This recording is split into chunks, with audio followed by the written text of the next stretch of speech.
اعوذ باللہ من الشیطان الرجیم بسم اللہ الرحمن الرحیم۔ یہ تجوید ہے ہماری آج آیت نمبر 45 اور 46، یہ دو آیات ہم تجوید سے پڑھتے ہیں۔ وَاسْتَعِينُوا، اس واو کو پورا پڑھنا ہے اور اس یا کو بھی، کہیں کمی بیشی نہ ہو۔ وَاسْتَعِينُوا بِالصَّبْرِ وَالصَّلَاةِ، وقف مطلق ہے، آپ کر لیجئے وہاں وقف۔ اگر نہیں وقف کریں گے ملا کے پڑھیں گے جیسے میں حیدر میں پڑھ رہی ہوں تو پھر یہ اس طرح ہو جائے گا۔ وَاسْتَعِينُوا بِالصَّبْرِ وَالصَّلَاةِ وَإِنَّهَا لَكَبِيرَةٌ إِلَّا عَلَى الْخَاشِعِينَ، یہ وصل میں پڑھا جائے گا اس طرح، لیکن وقف مطلق ہے، آپ وقف کر سکتے ہیں یہاں پہ۔ وَاسْتَعِينُوا بِالصَّبْرِ وَالصَّلَاةِ، واو نہیں پڑھی جائے گی، لام کے اوپر زبر پڑھی جائے گی۔ وَإِنَّهَا لَكَبِيرَةٌ إِلَّا، یہ اظہار کا قاعدہ ہے، اس نون کو آپ نے ظاہر کر کے جلدی سے پڑھنا ہے، دیر نہیں لگانی اس نون پہ۔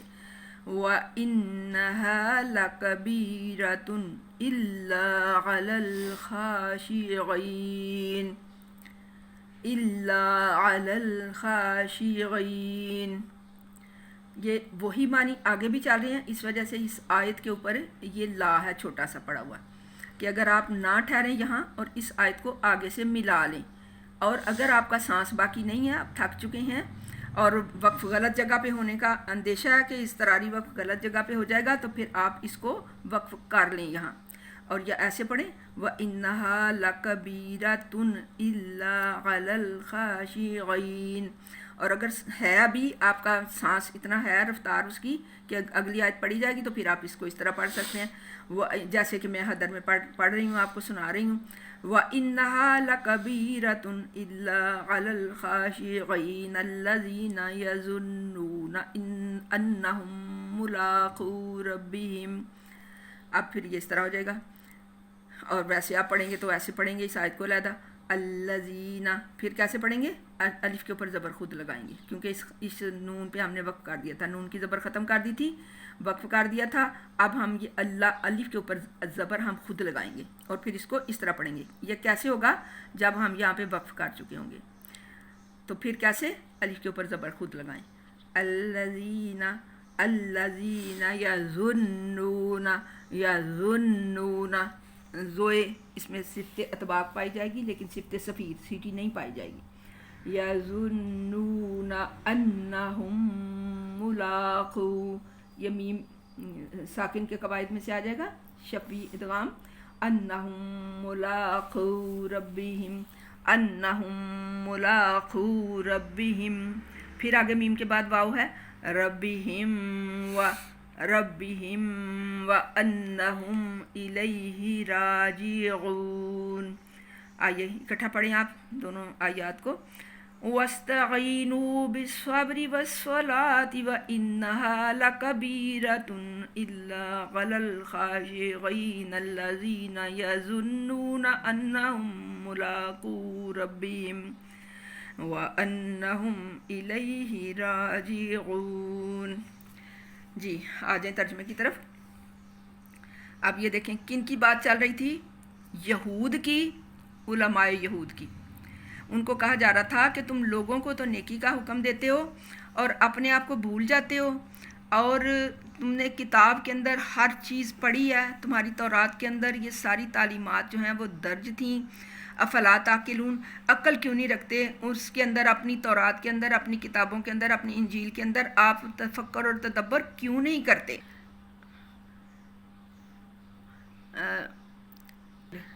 اب وہ جو علماء یہود تھے نا، علماء یہود، میں نے آپ کو ابھی بتایا کہ یہود اور علماء یہود سے خطاب ہے۔ کہاں سے شروع ہوا تھا یہ جو تو یہاں سے شروع ہوا تھا کہ یہ یا بنی اسرائیل، بنی آدم کا قصہ بیان کرنے کے بعد بنی اسرائیل ہیں، تو یہ بھی بنی آدم نا، بنی اسرائیل کون ہے؟ بنی آدم ہی ہے نا، اس لیے آدم کے بعد بنی اسرائیل کا، بنی اسرائیل کی ایسے ان کے قصص ہیں پورے قرآن کے اوپر پھیلے ہوئے ہیں، جگہ جگہ آپ کو ان کی جو ہیں وہ باتیں نظر آئیں گی جو اللہ تعالیٰ ان سے ڈائریکٹ خطاب کرے گا، کیونکہ یہ حضرت موسیٰ علیہ السلام کی امت ہے، اور موسیٰ کیا تھے؟ حضرت موسیٰ کلیم اللہ تھے، اللہ ان کے ساتھ کلام کرتا تھا، ایسے جیسے ہم آپس میں بیٹھ کے باتیں کرتے ہیں اس طرح سے اللہ اور حضرت موسیٰ علیہ السلام کی باتیں ہوتی تھیں۔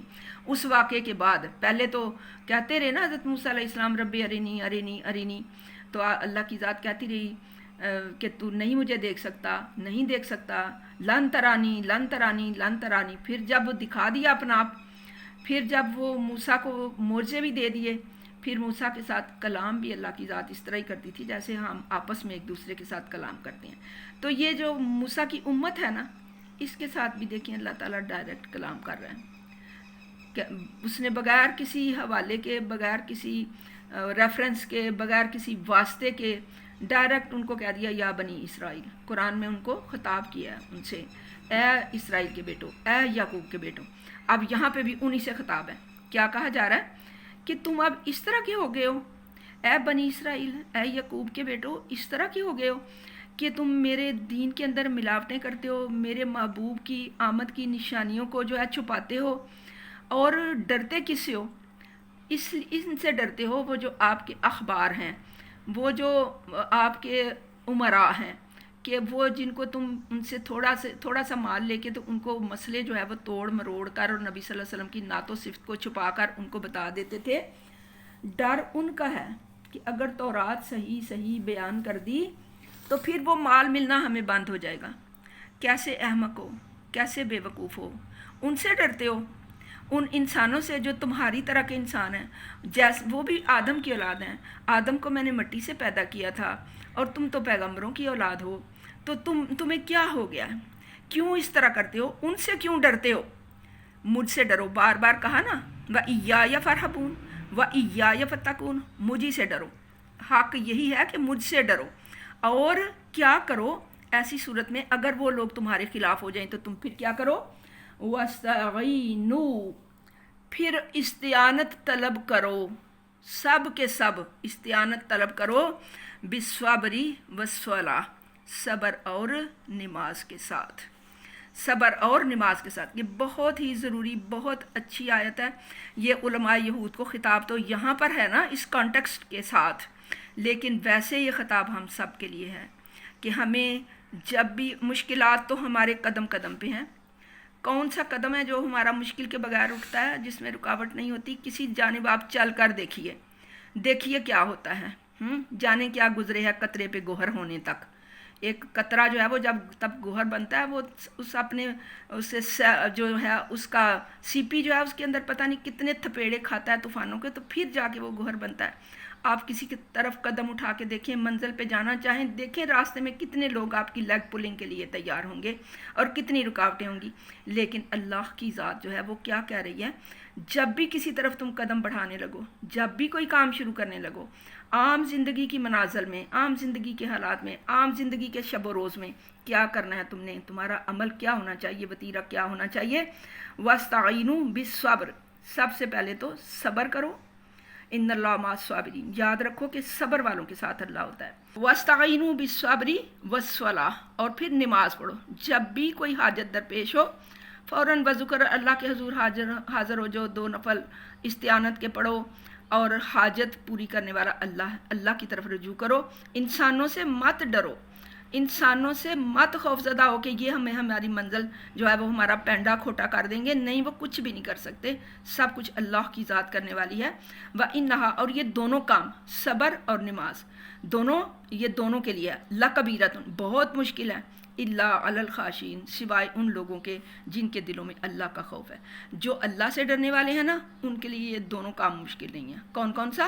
صبر اور نماز۔ لیکن جو اللہ سے جن کے دلوں میں اللہ کا خوف نہیں ہے نا، تقویٰ نہیں ہے، وہ ادھر ادھر کی ہانکیں گے، اپنے آپ کی اپنی جان کو گھلائیں گے، دوسروں سے باتیں کریں گے کہ جی ہمارا غم ہلکا ہوتا ہے۔ نہیں، کسی سے بات کر کے غم ہلکا نہیں ہوگا، صرف اللہ سے بات کریں، اس پہ بھروسہ کریں۔ حسبی اللہ لا الہ الا هو علیہ توکلت وہو رب العرش العظیم پڑھیں، صبر کریں، نماز سے مدد مانگیں، اور یہی آپ کی کامیابی کی دلیل ہے، اور یہ کیسے ہوگا؟ جب آپ کے دل میں انسانوں کا خوف دل سے چلا جائے گا اور اللہ کا خوف داخل ہو جائے گا۔ ہر لمحے، ہر سانس میں، ہر قدم پہ، ہر بات میں اللہ سے ڈریں، جو منہ سے نکالیں اللہ سے ڈر کر نکالیں۔ اللہ میرا اور آپ کا حامی و ناصر ہو۔ صدق اللہ العلی العظیم۔ اگلی آیت دیکھیے، الذین، وہ لوگ، یظنون، ظن کہتے ہیں گمان کو، گمان یعنی ایسی ایک خیال جو اپنے دل میں ہوتا ہے، اس کو ظن یا گمان کہتے ہیں۔ الذین یظنون، وہ لوگ جو یہ گمان رکھتے ہیں، جن کا خیال یہ ہے، انہم ملاقو ربہم، کہ انہوں نے اپنے رب سے ملاقات کرنی ہے، وانہم الیہ راجعون، اور یہ کہ انہوں نے اللہ کی طرف لوٹ کر جانا ہے۔ یہ جو علی الخاشعین والی بات ہے نا، وہی یہاں پہ بھی چل رہی ہے کہ جن کے دلوں میں اللہ کا خوف ہوتا ہے اور جو یہ سوچتے ہیں کہ انہوں نے کبھی اپنے رب سے ملاقات کرنی ہے، یعنی ان کا ایمان بالآخرت پکا ہے، پختہ ہے، انہم الیہ راجعون، اور اسی کی طرف انہوں نے لوٹ کر جانا ہے۔ جن کا اللہ اور آخرت پر ایمان پختہ ہے، وہ صبر سے اور نماز سے اللہ سے مدد مانگتے رہتے ہیں، اور اللہ ہر قدم پر ان کا مددگار اور حامی و ناصر ہوتا ہے۔ وما علینا الا البلاغ المبین۔